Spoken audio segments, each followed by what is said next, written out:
ठीकलेजे को चीर देने वाली। उसका दिल बुरी तरह धड़क रहा था।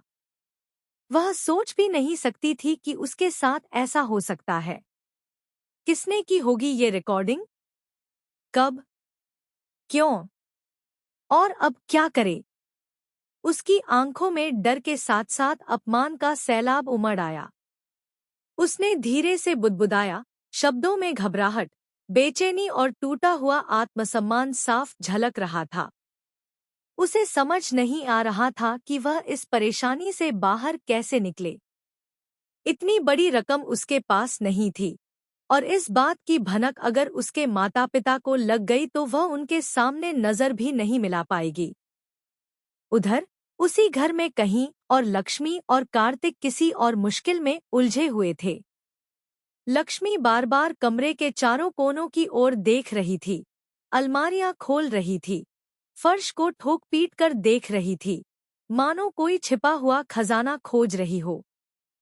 उसने गुस्से और निराशा से भरा हुआ स्वर निकालते हुए कहा, हर जगह ढूंढा लेकिन कमरे में पेपर्स नहीं है।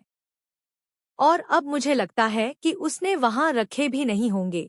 उसकी आवाज में झुंझलाहट और हार का मिश्रण था। कार्तिक, जो अब तक शांत था, पहली बार गंभीर होकर बोला, सही कह रही हो तू। अब क्या करेंगे लक्ष्मी? उसके स्वर में चिंता के साथ साथ गहराता तनाव था। वे दोनों जानते थे कि अगर वे वह प्रॉपर्टी पेपर्स नहीं ढूंढ पाए तो सिया को भी काबू में नहीं ला सकेंगे और उनकी सारी योजना फेल हो जाएगी। कुछ पलों की चुप्पी के बाद लक्ष्मी की आंखों में एक चमक सी आई और उसने एकदम से कहा, एक आइडिया है। मुझे लगता है ये आइडिया काम करेगा। कार्तिक उसकी ओर उम्मीद से देखने लगा और उसने पूछा। लक्ष्मी ने उत्तर दिया, जिया।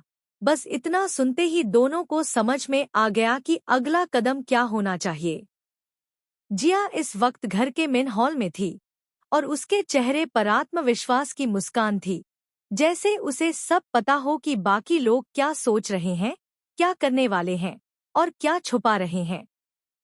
जब कार्तिक और लक्ष्मी उसके पास पहुंचे तो लक्ष्मी ने अपनी आवाज को सामान्य बनाते हुए उससे पूछा, या रूम्स?